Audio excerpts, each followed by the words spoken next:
All right, all right.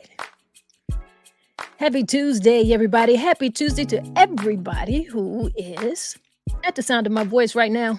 It's another Talk It Out Tuesday, and I hope you're ready to talk it out. We've had a full week since we've last been together here. A lot is going on. A lot is going on. A lot has happened. And things are happening very fast. So I hope you are paying attention.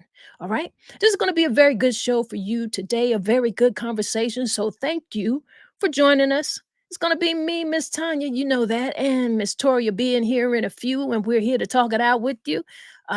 You guys can go ahead and get in here and comment where you're from. Let us know where you're from. We've got some special guests who are going to be in the house with us this evening. Belinda Timmons is going to be here, as well as we're looking to have Bishop R.C. Brown from right here in Florence, South Carolina. So I'm looking to have a very interesting conversation. Um, Listen, we're going to dive into the controversial topic of faith and politics, like that relationship between church and state. What happens when faith and politics intersect? How do these intersections impact our society, governance, and your personal beliefs? All right. So join us as we unpack those questions. We're going to discuss a lot of different things. It has to deal with democracy here, with our religious freedom, Christian nationalism. Where is that? What do you know about that? How do you feel about that? Whether you're deeply religious, secular, or somewhere in between. All right. This conversation will challenge you to think critically and about the role of religion in public life. All right. So I'm going to go ahead and get my girl on in the house. How you feeling, Tori? Tori, what's going on with you? What's going on? How are you? I'm good. We made it to another Tuesday. I can't complain. Right. It's been a week already. The week went by fast. It does. Not only did the week go by fast, but the Olympics is over. Did you watch the Olympics? Come on now.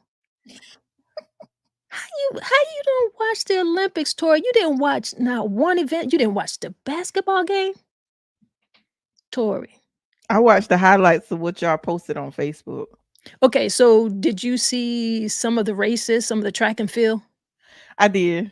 All right, I all right. did. Let me tell Now you something. what really kind of was surprising to me, I don't know if this is a first because I don't watch Olympics, but the break dancing thing, where that come in at? Is that something new? That is new. That was new. That was the first time that we saw that, and not sure we're gonna see it again because they're already saying that it's not gonna be at the 2028 Olympics. Oh wow. But what I do wanna say is, see, y'all tried to laugh at me when I told y'all that I feel like I could have been in the Olympics and I could have been a part of the breakdance, and Tori, I could still pop lock. Really? I can. Now, I might have to, soak in a little Epsom salt bath afterwards. You understand what I'm saying? Some of the things might get locked up for real. But listen, it's been very controversial. I'm making a little joke. Some people are clowning it. Some people are saying it's been appropriated. Some people, there's a lot of talk going on. I personally, I don't know how they were judging it. I really don't. But I thought it was interesting to have it in there, and I was looking forward to it continuing because I thought it would look different than how it looked this year. Right. Yeah, but I don't know. They gotta do what they gotta do to bring it back. The highlights I saw, I was like, wait a minute. It I was. saw the highlight. Of course, the young lady, I can't remember where she's from. All I know is she had on green. She went viral. And then I saw some clips of some African American men doing it. And I was like, okay, now we talking. So was it all together or was there like levels to it? There's levels, but what I wanna say is just like all of the other sports, it was broken up. So, Okay. when Okay. you're watching that's the thing about watching the Olympics, like, Hmm. if you specifically know what you wanna watch, you better pull up that schedule so that you know what time it is going to be on, because I was tired a lot of the times because I wanted to see some of the track and field, and it was like some of, especially when, it was like the preliminaries and everything like that, like some of the beginning heats. Girl, I was up at like 4 and 5 o'clock in the morning, so, but it's a certain time of the year, and we kinda prepare for it, so I enjoyed it. Overall, I thought it was incredible. It was Great. really incredible. We saw a lot of great athletes, a lot of controversies in certain things, but overall, I loved it. I really did, Right. you know? And then I Um, saw that one of I can't remember the name. I think the last name was Jefferson. Was from It's from South Carolina, right? yes, you talking about, the sprinter. Yes. Yes, Coastal Yeah. Carolina, Melissa Okay. Jefferson. Yeah. So, Yeah. very, Yeah. very proud of her. We had quite a few people who were from South Carolina to be, winners and to be a part of it. So it was really awesome. But That's great. I want to ask you something else that's going on Okay. because the Olympics, it's over now. But in 2028, it'll be in LA, over there in California on the west side with Snoop Dogg. So now I think we kinda put it all together. Why are we seeing so much of Snoop Dogg? So I think that had a lot to do with it, Okay. right? But, speaking of politics, listen, you see what's going on with, your boy trying to, question Kamala's, he's trying to figure out if she's black or not. What are your thoughts on that? Not Tanya. Mhm. Sip I my wanna know. water. Take a little sip. I'm taking a sip. Now you know, Mhm. I'm gonna be honest, as always. You supposed to be. I hadn't been keeping up with it. You know what? So he trying to question whether or not she's black Yes, he is questioning her or not. heritage, whether or not she's black. He actually is doing that right now, so, that's kinda crazy out there. Well, let me ask this question. Why is that ever an issue? Why do we know just go by who's qualified? Why does it that has to be an issue, whether you question whether they're black or white? I just want the person that's gonna do what they're supposed to do the right thing and abide by the laws and make the right decisions. And that's gonna be for everybody. So Or I don't understand why they always question it. Just like they had the questions whether when Obama was in office, they had all this. I'm like, what? Why does that matter? listen, they've gotta find something. Identity politics is very, very interesting, and we'll talk about that just a little bit more. We've got, a couple guests we got coming in, today, and I wanna let the people know about that. We are going to be talking about faith in politics, faith in politics. Because, a lot of times, I don't know how it is where you go and worship, but a lot of times people feel like faith and politics don't mix in a lot of ways. And there is a separation of church and state, which I certainly understand that as it relates to government. And I certainly can say that I can agree with that. But in our everyday lives as people and as people who worship and people of faith, I know that you are concerned about what's going on around you politically. What is the climate like where you worship? Mm, the climate is honestly Yeah. no. I'm thinking because I think honestly, I actually had a debate with uh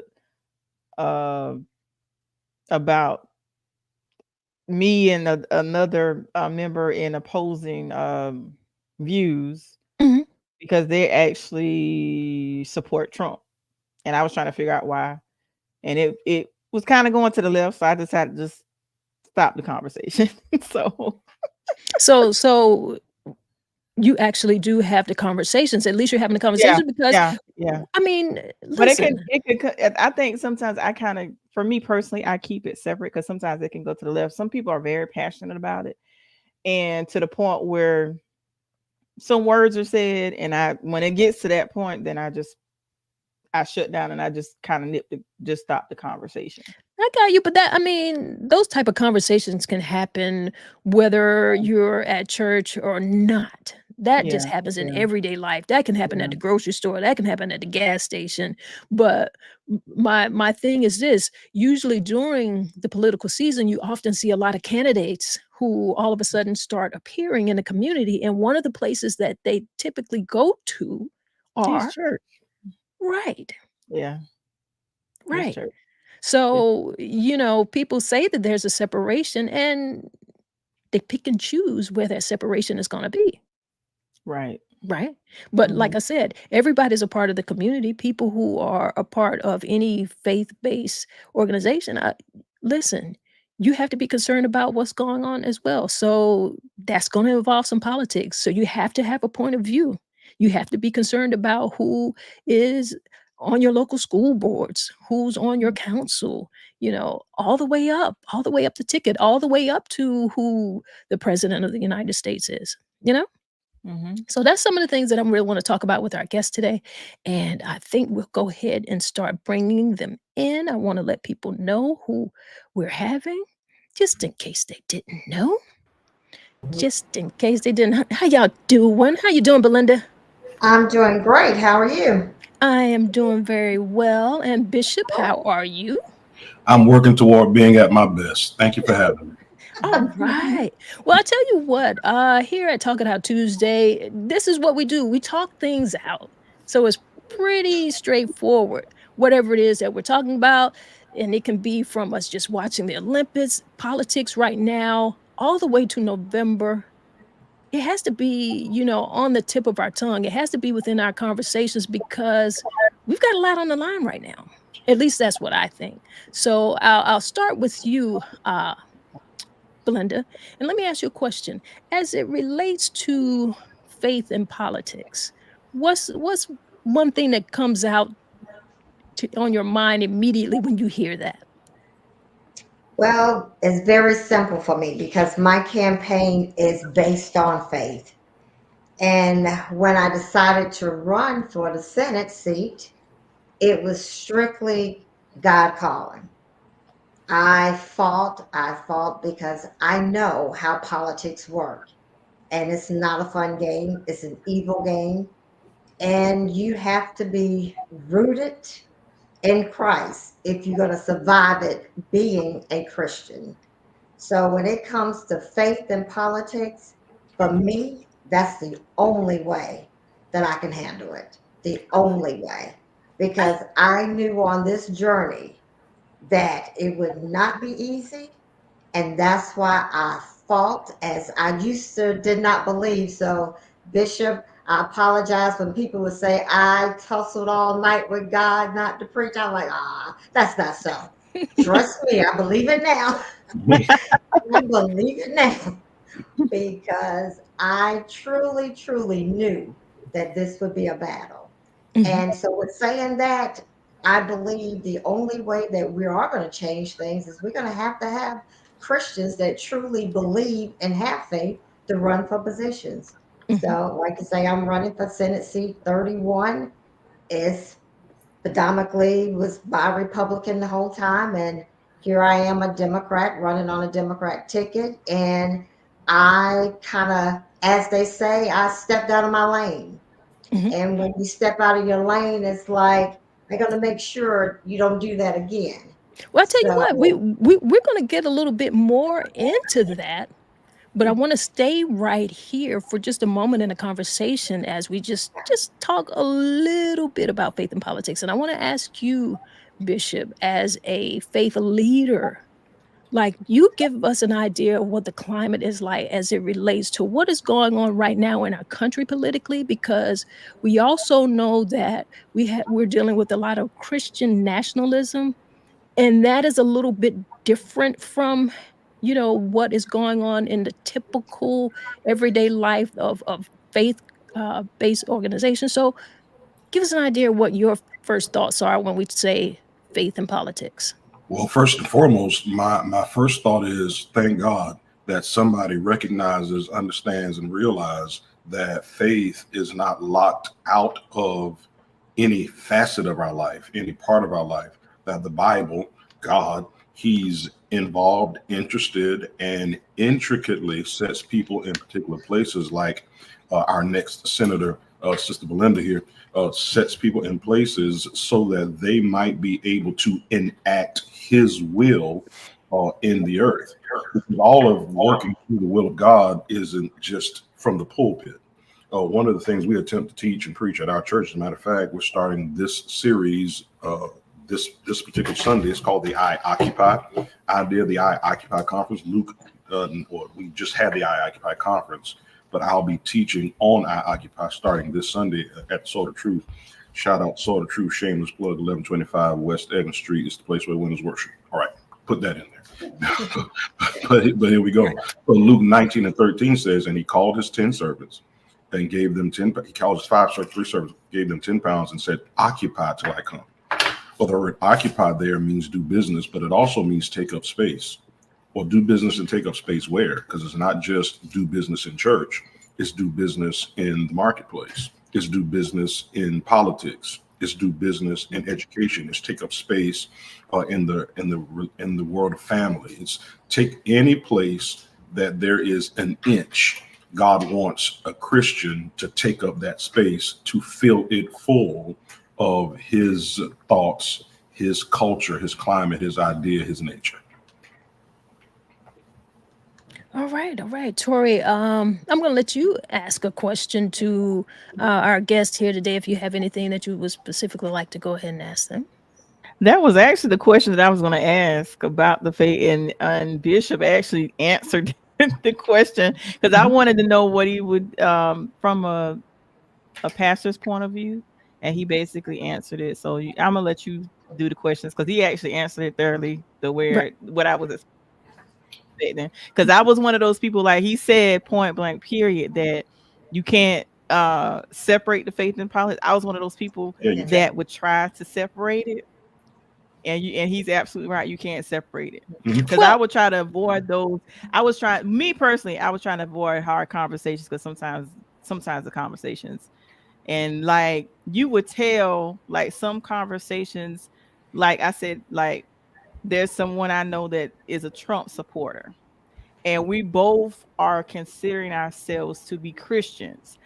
I was able to remain calm. They started getting very irate and start saying some very colorful words. So that's why I just wanted to end the conversation. So that was one of the, but he answered the question. That was one of the questions I was going to actually ask, and you already answered. So I'm going to let you do the questions. Well, I tell you what, but here's the thing for me, because I feel like people are able to have their personal beliefs, and they can be in their individual, they can be private, but as far as your personal relationship with a higher power, wherever you are with that, I feel like, that's your personal space. As it relates to politics, I'm not sure that we are supposed to push that on anyone else. I don't feel like our personal faith should come into that in such a way that it infringes upon other people's lives, as it relates. And the easy thing for me is, as it relates to everyone's values. Everyone will not be the same religion. Everyone may not have the same values. So I feel like politics might have a different little space there.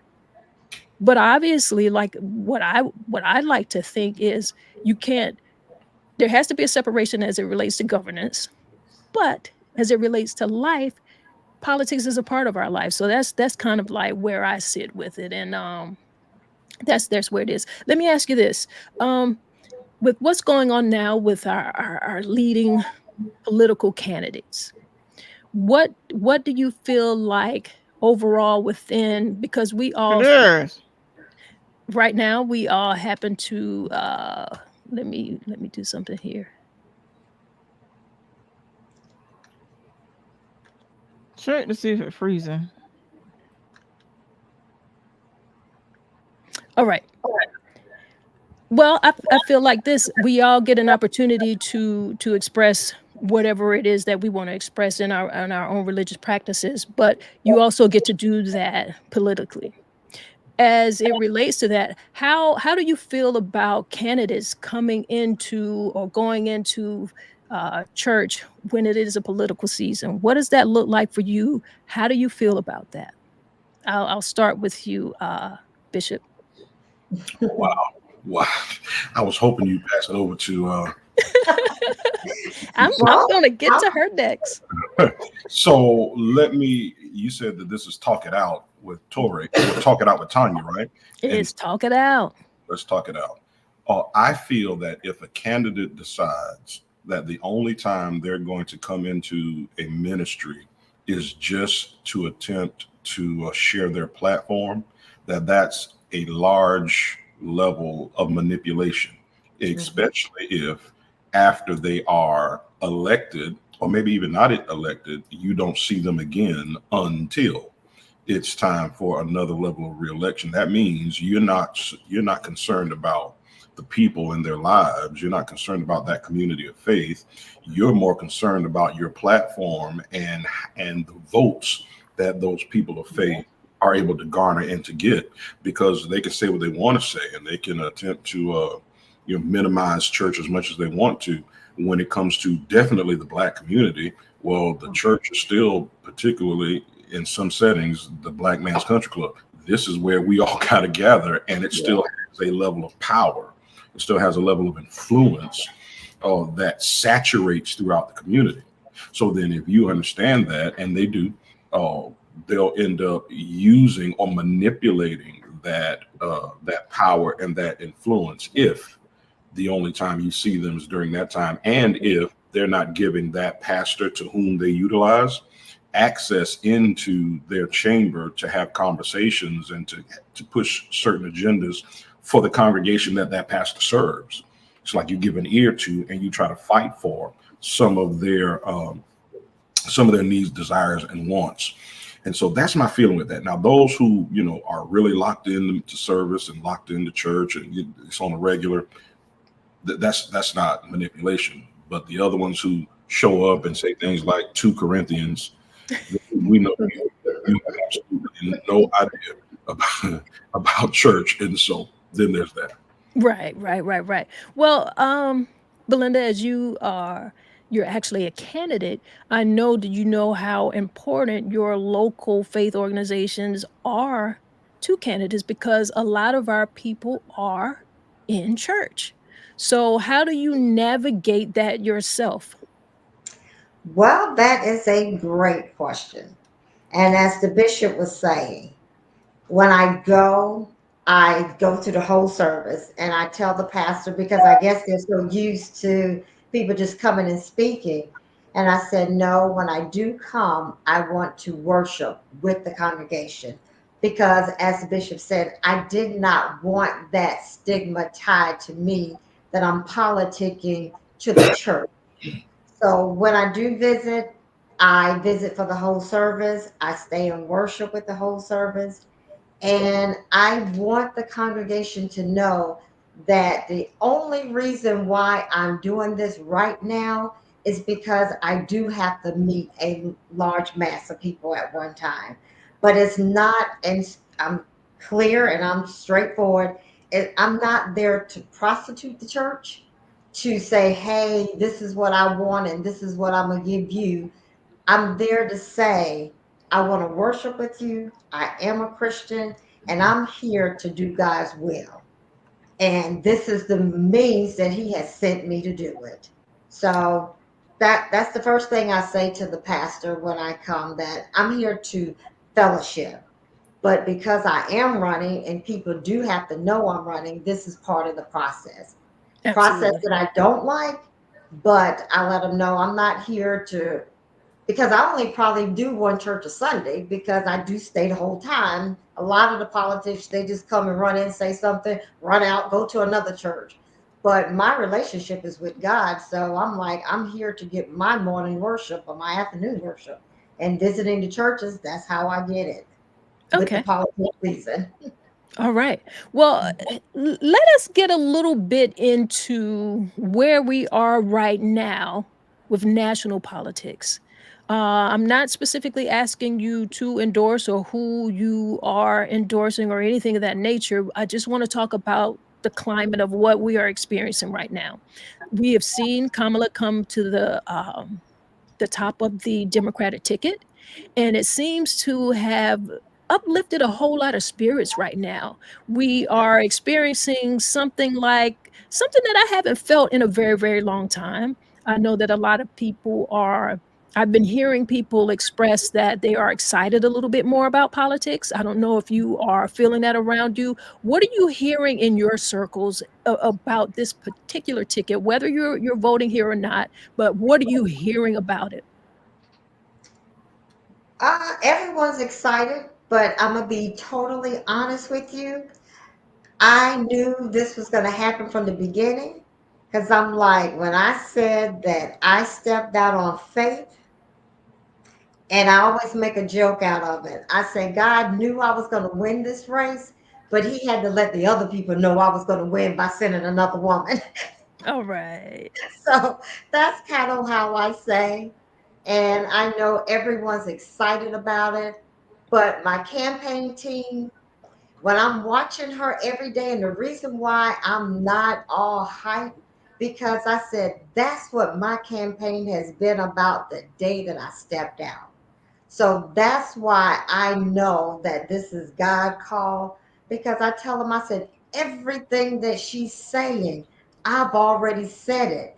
I just don't have the platform to say it like she does.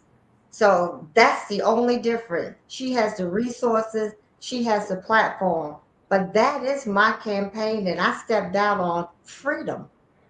That's Okay. what I stepped out on is freedom. And I'm like, okay, she got the Beyonce song Freedom. She's stepping out on freedom. I'm like, that's what I've been saying the whole time. And I was like, I experienced freedom. So I know what freedom is like. And I said, I want others to be able to experience freedom because Absolutely. you can't take that away once you have freedom. Mhm. And that's Oh, what I've been campaigning on.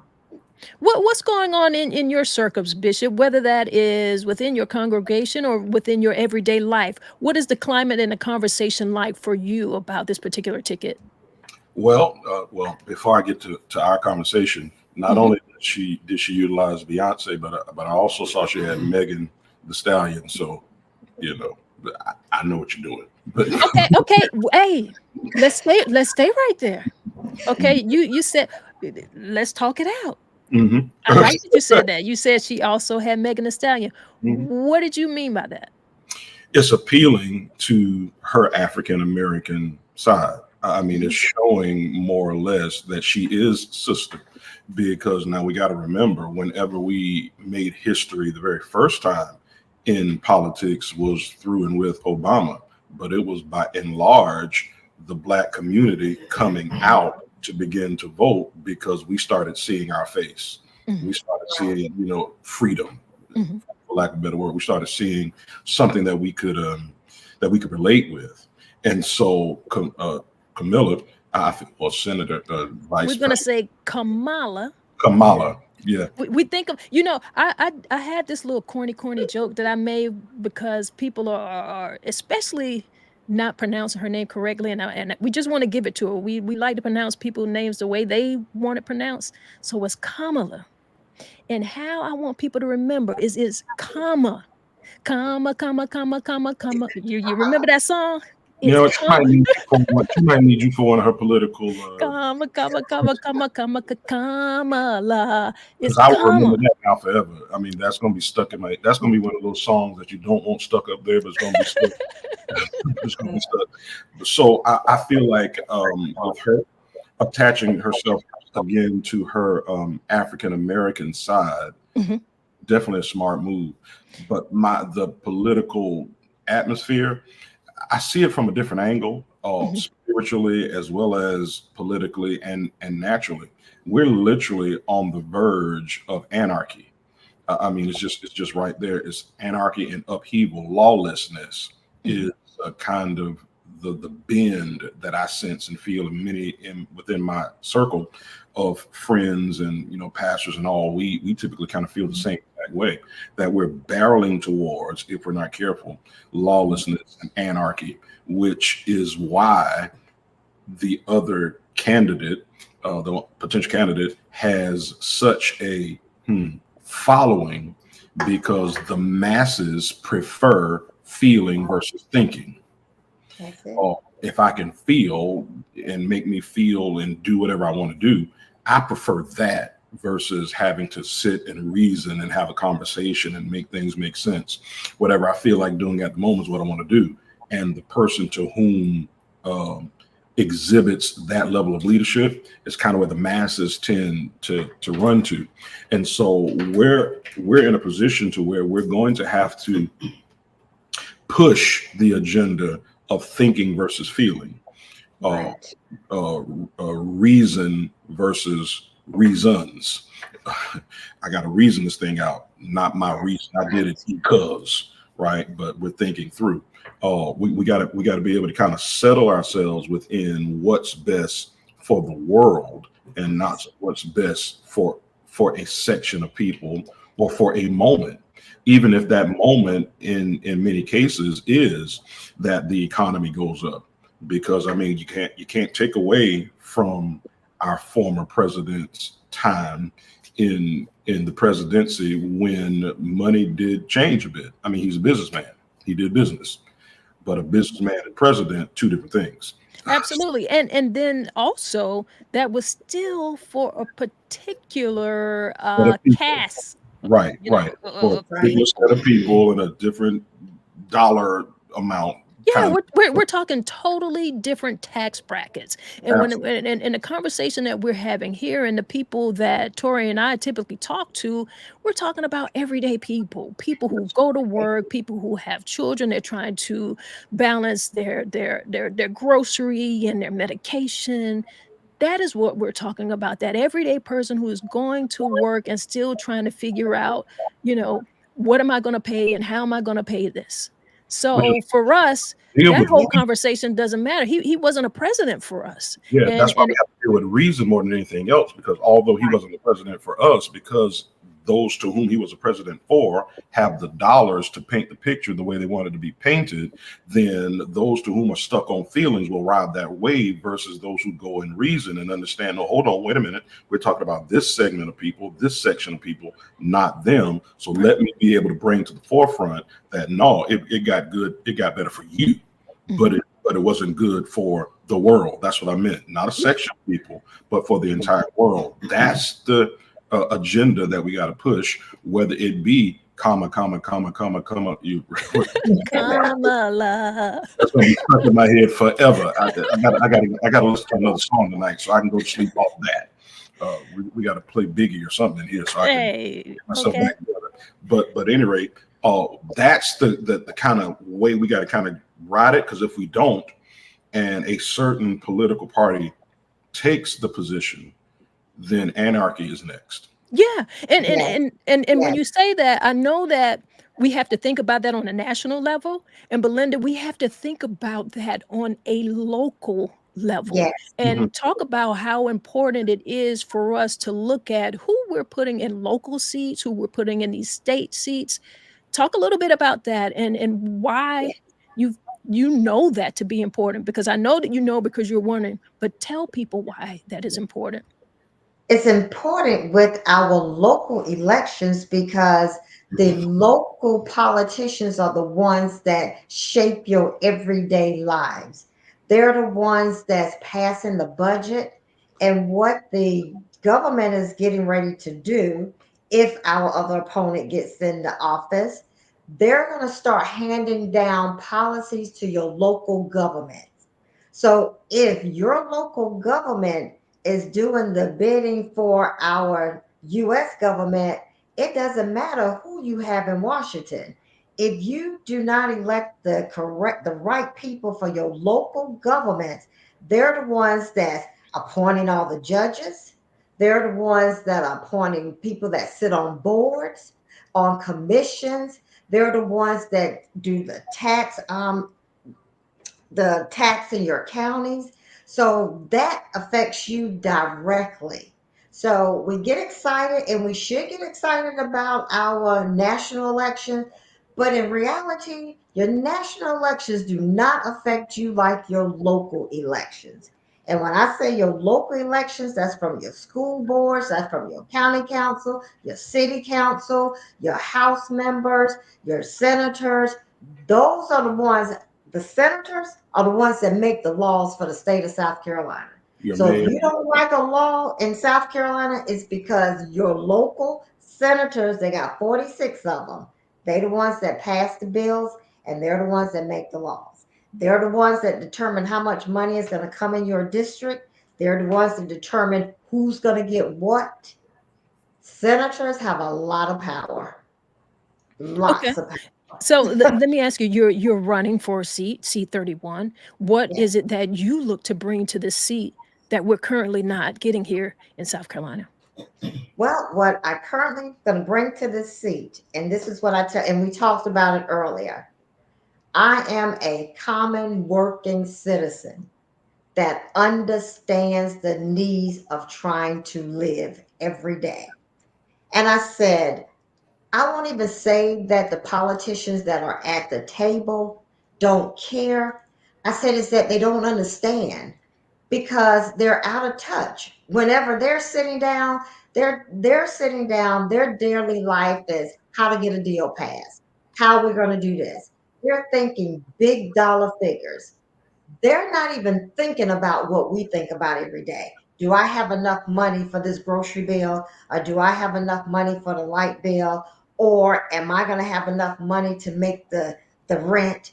Those are not even issues that even they think about because they're always thinking about making the next deal. So with a person at the table, Belinda, that lives that everyday life, it was shed light on the politician like this is what's going on. And that's what I tell people. I said, I'm not saying that they don't care. I'm going to say they don't understand. They're out of touch. I deal with people with lots of money. And that's the reason why I can say it. They don't have a clue of what the everyday person is doing. Because when I say something, they say, oh, just go get it. How in the heck you gonna go get it with no money? But that's how they see it. Mhm. When I was making my signs yesterday, I had to make them because I didn't have somebody to say, hey, I'm gonna give them $10,000 and have my signs made. That's So you just hit on something, you know, running for and to be an elected official, any type of political position, it takes money. How are you able to get local people to realize that they have to be a part of that process as well? How difficult is it, or is it very difficult to get people to realize that they have to donate to these candidates and actually have to, put these candidates in position to win the seat? It's very, and the reason why it's difficult because a person like me, Belinda, has never been in the position to run for a Senate seat. I tell people when I jumped way, I didn't take a little leap, I did the big leap. So I don't think our community understand that it takes money to get the word out. So it's almost like good luck. And I'm like, I don't need luck. I need two things. I need money and your vote. Mhm. I said, I'm not running off of luck. And that's So that's why, grass we've gotta go to that grassroots, because as you're talking about you being for people who are those everyday people, like we said, the people who are out here working, some of them working 2 jobs, trying to figure out just some everyday life things. Okay, well, if they're trying to figure out, how to buy grocery or pay their light bill, what kind of money do they have to even begin to think that they could donate to a political campaign? and How that can is we so expect that? true. That is so true. And that's what, and I just had a meeting with my campaign crew today. And all they harp on is money, Belinda, you got to raise money. You got to raise money. And I said, but the people that I'm going to Columbia to serve, they don't have the money. So And it how are we reaching these people then? That's what we're talking out. So like so what are we saying to them? what How we are we organizing them? so probably one of the things they can do, just like Kamala Harris, is it Kamala It's Harris? Kamala, Harris. Kamala. Just like everybody's getting on the line and say, "Hey, donate $5." Well, Belinda for Senate, Belinda for Senate.com. I have a website, same website that they have at Blue. Everyone can just go in and pitch $5, $10, whatever you think that you can afford. I Go for agree because a lot of us, a lot of people, they go to these little fancy coffee shops and get a little it. latte, a Exactly. little whatever it is that they get an espresso, and those coffees can cost anywhere from 6, 7, $8. Exactly. So I imagine if you could say, you know what, today I'm not gonna buy this coffee. I'm going to donate here, or I'm going to make my contribution here, because I do think that it is important, and I want to express that to people too. Yes, we all are going through some times, but it's Right. not bad times to, we don't want to make it sound so harsh, because unemployment is not horrible for us right now at all. A lot of people aren't really looking for jobs. People are working. So I think we have to, we have to give that credit. We're not in horrific, times right Right. now. We could be if we don't put the right people in position, Oh, most because definitely. this is more about our freedoms. This is for us as women. When we'll bring Tori back into the conversation as well, and I'm not leaving you out, sir. I know that you have a wife and a daughter. So as it relates to people wanting to take away our freedoms, body autonomy, that's very important. Where are you standing at with that politically, Tori?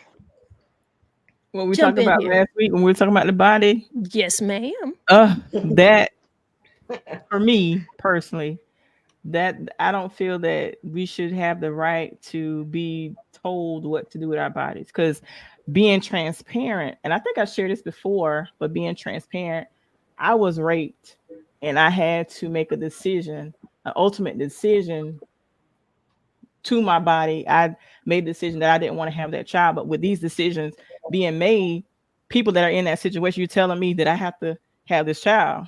So Yeah. I don't think it's right for you to tell me what to do with my body. I totally disagree with that. That Yeah. and that's one really big issue. I Wow. didn't say no you were going to share that Well, here, Tori, with I like to be honest. So Right. respect, but I didn't ask you that. I didn't put this question here for that. I do want yeah, to say that, and I respect you sharing it, because it is important that people understand that, these aren't easy decisions for people to make, to think, and the conversation typically I hear from the other side that they feel like it's just, they make it seem like it's a decision like you just make haphazardly. Right. We've seen so many of these stories. They try to make it seem like it's a decision that um women make because they're being irresponsible. But I think they have to factor into it is a part of different situations. Right. Married women have to make these decisions. Unfortunately, cases like yours, they have to make these decisions. We've got a lot of certain people on that same side who find themselves wanting to have their mistresses make these type of decisions. So it's not that, and I don't think we should have to get into the details of it, because I absolutely do not feel that a government of men should be making legal decisions for women in their bodies. There are no laws on the books for men in their bodies, not one. Mm. Why is it for women? right. Yeah, Why it's is And it? true. there's health situations as well, because I had a friend that had to make the decision because of health reasons. So that's Yes. another reason that you could have to make that choice as well. Absolutely, from a male perspective, and Yeah. also as a faith leader, this is probably a very interesting topic to somebody calling me while we on the dang, I do this the same time every week. Some of your friends, not your friends. But from a male perspective, and as well as a faith leader, um, tell us what your thought is with government being involved with this. We're not talking about what people's personal belief is, but should government be involved? Absolutely not. When it comes to the female's body, or even a male's body, but in this case, female's body, no, there should not be laws that legislate what you're allowed to do or not to do with, as it relates to your health and your body. That is not our place. That then makes government infringe too deep on the lives of the very people they're supposed to be protecting, because the government is for protection, not for dictating. We're Right. we're not in Russia. Well, I don't even know if Russia still dictates, but I'm sure they do. But we're not in those kinds of countries to where levels of dictation is needed and necessary. Again, our government and the way we have set it up, or supposedly have set it up for years, is to protect the interests and the well-being of people, Of the not people. yeah, not to turn it as a tool to tell them this is what you got to do. And I tell you what, but it certainly looks like that is where the right wants to go with it. I mean, just out in the open, out of his mouth, he's, Trump has pretty much said, listen, he told the people, vote for me, you won't have to worry about it again. Yes, He most said, I'll be definitely. dictator on day one. So he's telling, right to your face, Yes, saying all of the things out loud. I don't know if people are taking it serious, but you very much should be. Project 2025. There yes. is nothing in that agenda that is for us. And for us, I don't mean a particular section or race of us. I mean for we the people. I don't see that. And so that's where that line of Christian nationalism kind of kind of sways over to Christianity, and I'm sure that there are many Christians who are not with this far right side of what Christian nationalists are trying to do. And it's just not right. It's not what the people are asking for, not what they're asking for at all. So why are they getting in our lives this way when there's so many other things that they could be doing? Right. um I'm gonna let Tanya, Tori let me go chime ahead. in on that 1 minute. Sure. So let's just say that we get the president that we're voting for, Harris, but we don't get our local level senators because South Carolina right now has the most extreme, one of the most extreme abortion bans. So that still can carry out in your state. So that's why, again, it's important that, especially now, to send women to Columbia because Mhm. we lost two of our women that was in the Senate because of the abortion and the men fought to make sure they were removed. Mhm. So we lost two of the women that we already had there. So currently, right now, we only have two women that's in the South Carolina Senate. And if we do not send more, we can forget thinking anything that's concerning women will pass because Absolutely. they're going to make the laws right here in your state. And our Washington laws will not even affect us. It's going to affect us right here because if you have more Republicans, they're going to be the super majority and you will get nothing passed. And that's exact. I'm glad you brought that up. And you say if we get more Republicans, I mean this far right. I don't Yes, even know necessarily that.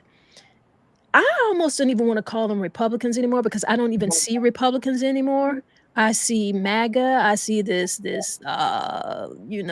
cult to Trump almost, until yes, I do not see that anymore. I almost don't. So right. I feel like it is up to whoever considers themselves Republicans to kind of define where they stand in relation to MAGA. I just feel like there needs to be a massive regroup of the Republican Party as well, Yes, because as we see, There are Republicans who are for Kamala.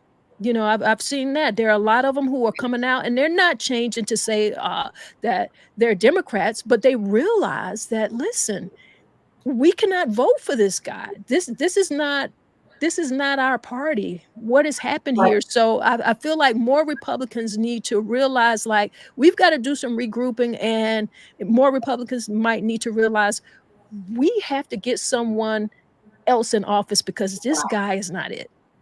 But look at your state, South Gotta Carolina. uh, gotta look at your state. Thank you. We have to continue, Your state. to bring that up, and I mean that's why you are here. That's why it's Yeah. so important to have women who are running. So we've got to thank you for that. But we also have to get you in that seat. Mm. Yes, we You know, I had a definitely couple of do thoughts for you, Belinda, that. Okay. Senate woman Belinda. We might as well get Thank used to you. saying that. I'm used to it. I'm used to it. Right. Because you mentioned earlier, so it kind of backtracks. I'm not sure where you want to go, Miss Tanya, but it backtracks a little, and then It's a where conversation. That's what we do. yeah. So money is an issue. I've ran for office before in Okay. Bennettsville, running for I was running for county council. Made it to a runoff. Of course, in runoffs, if we get you going out there once, Exactly. we ain't coming back the second time. It just ain't gonna happen. So I ended up losing it.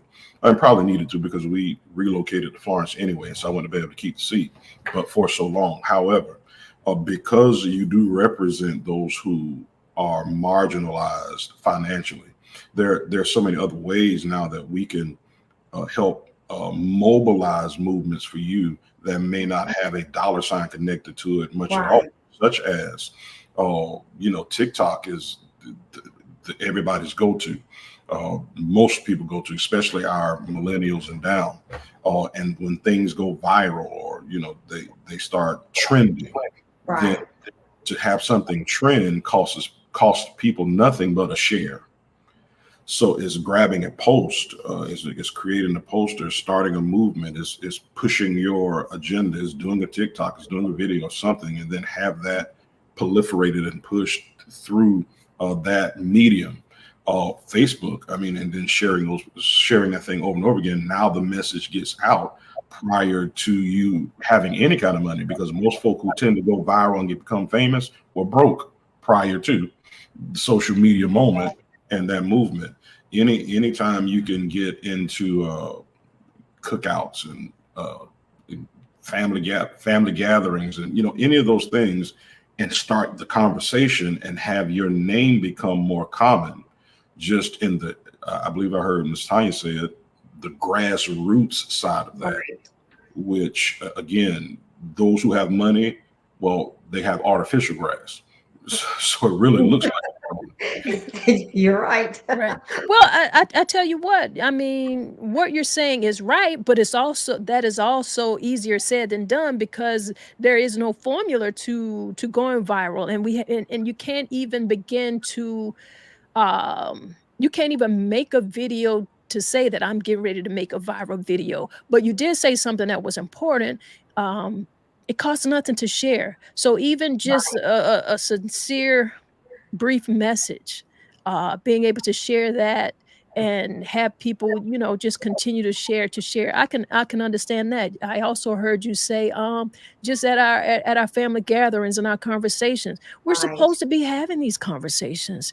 Stop being afraid. We've allowed somewhere for someone to tell us that we shouldn't talk about religion and politics.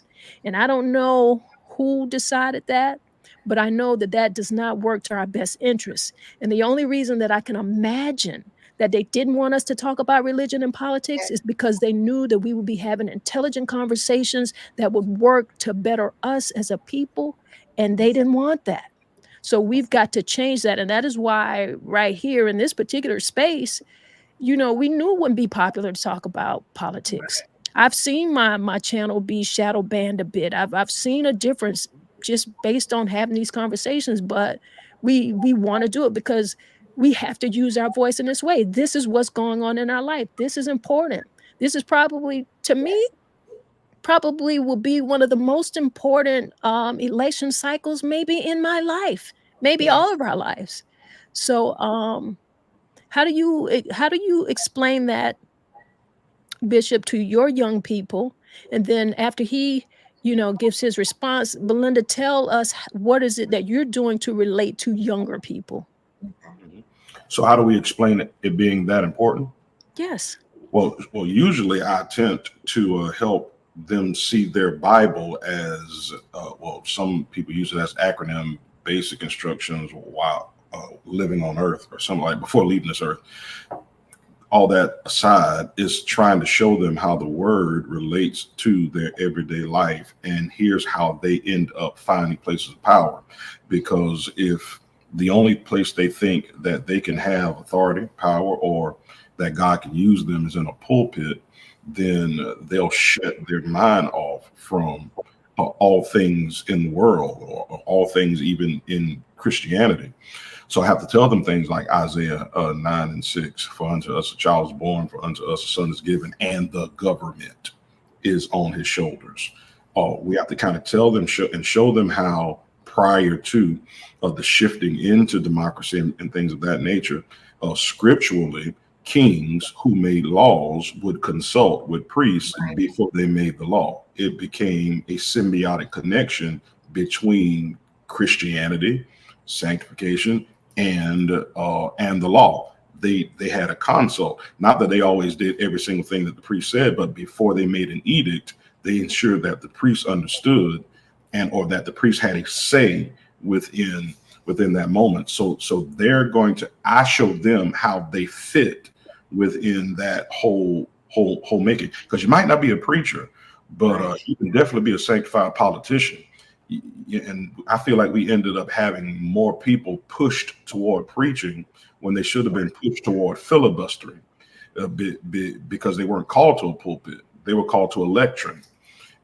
And that's where their voice would have been stronger than just saying, "I got a congregation of 100, 250," versus I have a congregation of South Carolina. And I don't know how many people got South Carolina, but that then becomes your entire congregation, and you lead from a lectern and not, a pulpit. Respect. Yeah. Okay, so how are you able to message, or how are you messaging to young people, Belinda? Well, and when I was the judge, I stepped down. So I got the chance to see a lot of young people that have not forgotten Belinda. So when I was canvassing an area, and this is the reason why I'm going here, they saw me and they was like, Judge, you're in our neighborhood. So I'm going where they are. And it was funny, the person said, no one ever comes here and talk to us. And these were young people. And then one of them said to me, Judge, we need you on the bench. I said, no, you need me in Columbia because I don't want you to see me on the bench. I said, that's why I'm out here now. So you will not get to see me on the bench. And that resonated to them. And I said, I need you to come out, to get involved. And when I said to them, I need you so you won't see me on the bench. And when I said that, they knew what I meant. Right. And then it was funny. And then they said, and guess what, Judge? We are registered to vote. So they were also telling me that people don't think that we're registered, but we are registered to vote. And when they said that, I said, okay. So it's almost like we see you, but we want to hear you. And that's what the young folks are not, they're not being heard. We talk about them, but we're not listening. And all Well, it takes is just one or two people just saying, hey, just tell me. Because when I was a judge, I know that for a fact that they would tell me what they did. And I'm like, whoa, whoa, whoa, hold up. You have a right to remain silent. But I had their ear. right. Well, here's the thing.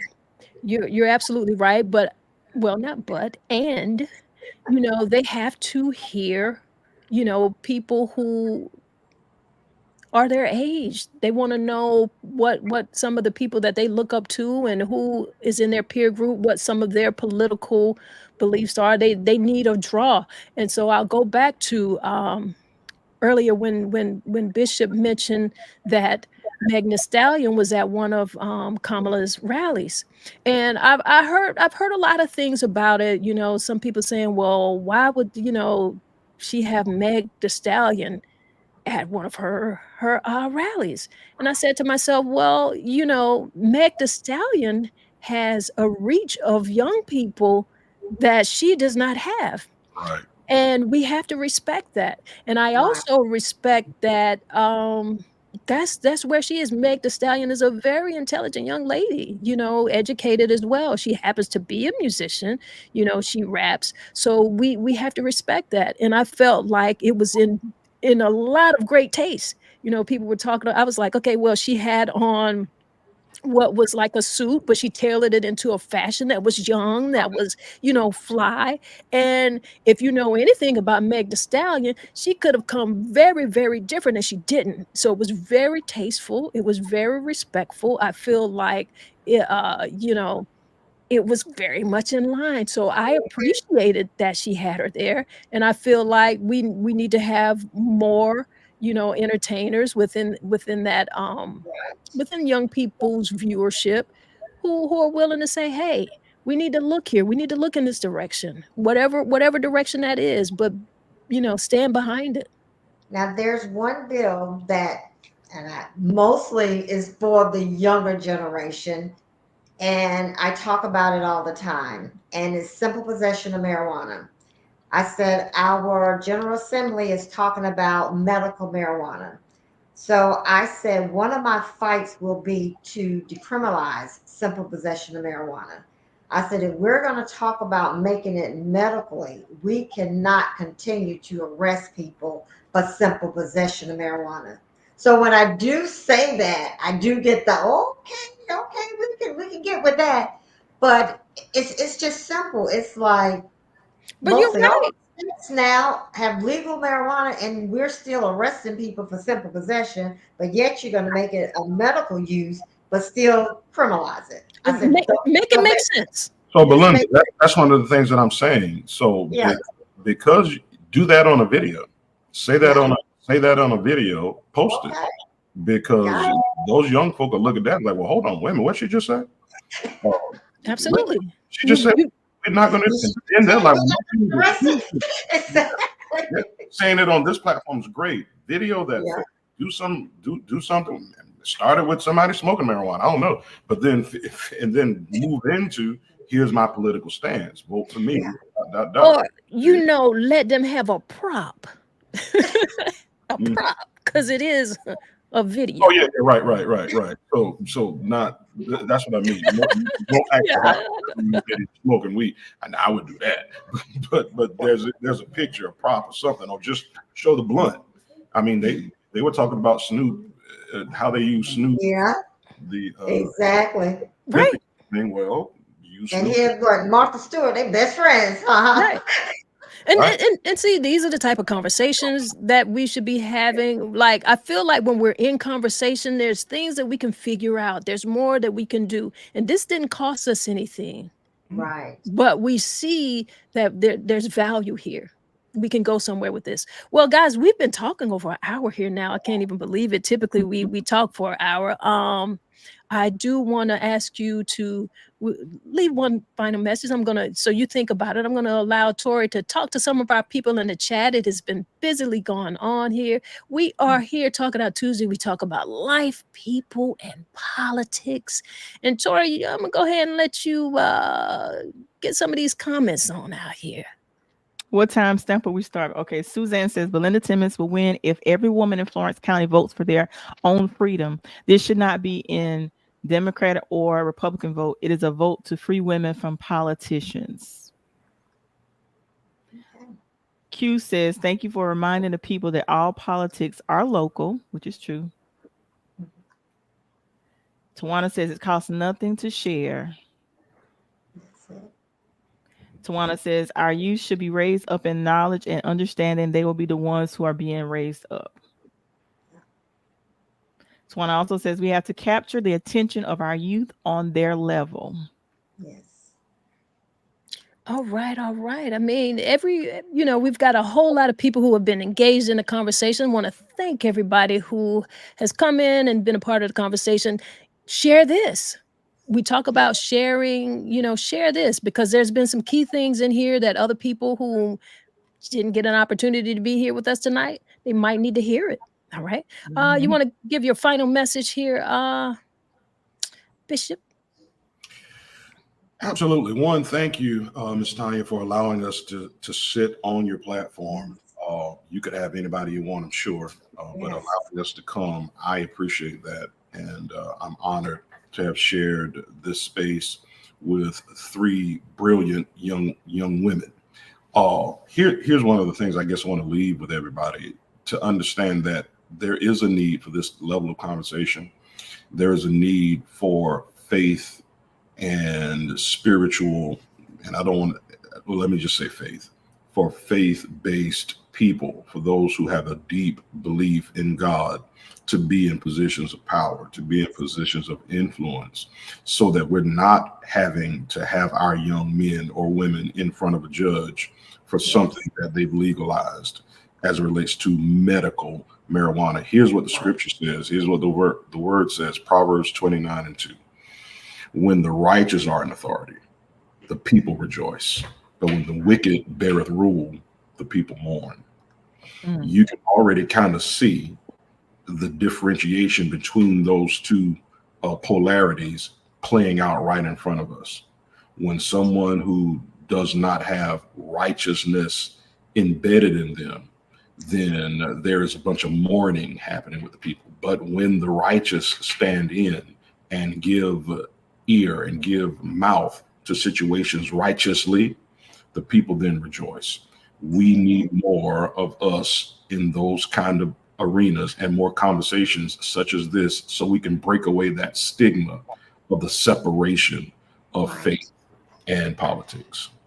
All right. Thank you for that, because I tell you what, you know, sent no questions out to you guys, just let you know that it would be a conversation, and to have you willing to come on and to not know where the conversation would go, and we kind of touched some of everything. I appreciate that, and we need more faith leaders who are willing to be in conversation with people, and that we're able to have a conversation and say, oh, you can't say that, or you can't ask that. You never made us feel that way. So thank you for that, and thank you for what you do here. I get to serve. All right, we Absolutely. appreciate you. All right, Belinda, could we let you leave a Yes, last message here? I will be brief. And like I said, when I stepped out, it was stepped out on faith, and it was Esther. I always go back to the book of Esther. And now is the time, is such a time as this. And I always remember hearing her cousin say, Esther, don't think, because it was her time to save her people. And he said, if you don't go, don't think that God will not send someone else. And don't think that just because you're one of them now, that you're still a Jew. And they will find out that you are a Jew, that you are one of us. So it's almost like it was like Belinda. Don't forget, just because you may not be in that situation now, I was there. And you cannot forget that you have to reach back, because it was like, hey, Esther, don't forget, if we perish, you will too.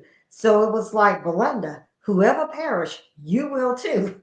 So that was my step to say, if I perish, so be it, because one way or the other, I'm going to perish anyway. So I'm going to take my step of faith. And I said, I'm going to be on God's side. Also, I want to tell everybody to go to my webpage. You can go to Belinda for Senate. Also, to volunteer, we are having a volunteer meeting this Thursday, the 15th at 6 o'clock. And you can go to, there it is, the webpage, and come out. And like I tell everyone, if you don't give one I'm good with that. If you give me your vote, you have given me the max amount that you can give. And that's what I always say. If you can give me that vote, you have given me your max dollar. So, again, thank you for having me. I enjoyed it, and I hope I can come back again. Yeah. November the 5th, vote for Belinda Timmons, All District right. 31. Well, thank you for being a part of the conversation once again. We don't send any questions out. We're just having a conversation. This is no it, it it's like you have to know who you are and just be willing to talk. It's nothing hard nosed. It's nothing political in terms of what we see on some of the other outlets, what you might see in mainstream media, other podcasts. We're having a conversation. Conversations matter, and so I like that you were able to fit within our format here, and I appreciate your time. Thank you. Thank you. All right, all right, all right. We are still talking about politics, people. I got to let you guys know what's going on also. You've already seen this here, but also happening tomorrow at 6 p.m. Belinda Timmons will be having a campaign volunteer meeting. So you can RSVP for that at 843 So you can do that through text. Also, we will also happening on Thursday, 6 o'clock. There is going to be a power networking mixer at the Epic Center in Florence. So make sure if you're going to go out to that is going to be hosted by Councilwoman LaShonda Neesmith Jackson. Always good to know what's going on in your community. Tori, we had a conversation.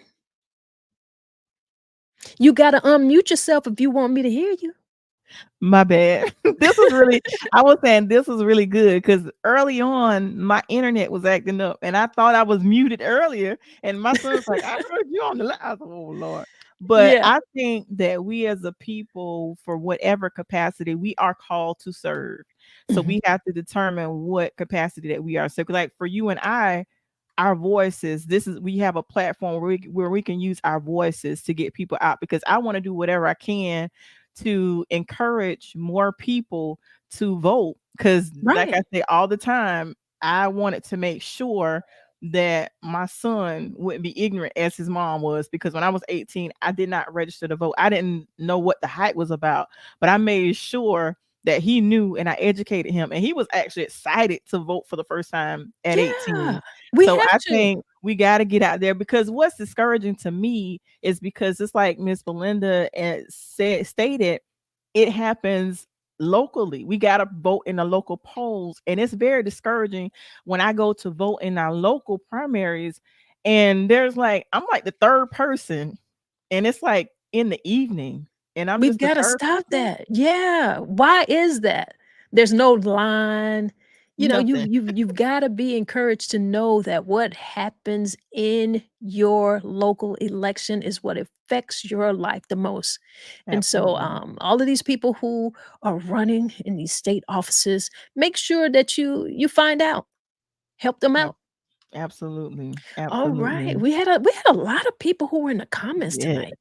They were Yes. just going, but, we had some very good guests, and so, Absolutely. I also appreciate that. Um, that's it, Tori.